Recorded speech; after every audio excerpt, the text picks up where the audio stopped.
అలాగే. అయితే ఇక్కడ మీరు బ్రాహ్మణులకి స్వయం పాకం ఇవ్వాలి అని అన్నారు. ముఖ్యంగా బ్రాహ్మణులకే ఇవ్వాలా? ఎందుకని ఇవ్వాలంటారు?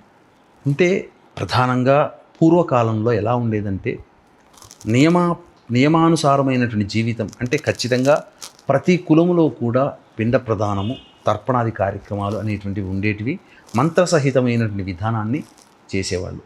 తర్వాత ఏది చేసినా ఈ యొక్క పిండ ప్రదాన కార్యక్రమంలో భోక్తలు అని ఉంటారు. అంటే యజ్ఞోపవీత ధారణ కలిగినటువంటి బ్రహ్మ, క్షత్రియ, వైశ్య, పద్మశాలి, విశ్వబ్రాహ్మణ ఇలాంటి కుటుంబాల్లో పిండ ప్రదాన కార్యక్రమం చేసేటప్పుడు విధి విధానంగా భోక్తలు అని చెప్పి పెడతారు. బ్రాహ్మణులకి వచ్చిన వాళ్ళకి భోక్తలుగా నియమించి చేస్తారు.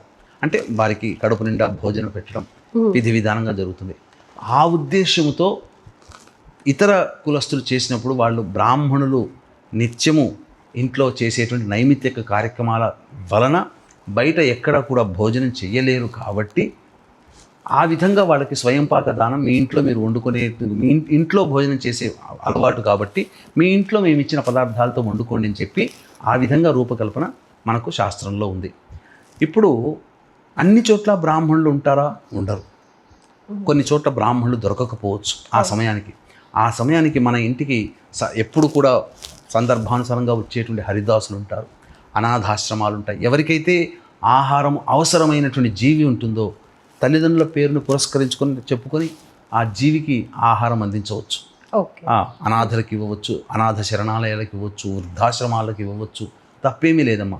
లేదా 10 మందిని పిలిచి ఆ రోజున భోజనం పెట్టవచ్చు. బ్రాహ్మణులకే ఇవ్వాలి అనేది లేదు. ఎవరికైతే అవసరం ఉంటుందో ఖచ్చితంగా వాళ్ళకి ఇచ్చినా కానీ ఫలితం. బ్రాహ్మణులకి ఇస్తే ఇంకా విశేషం.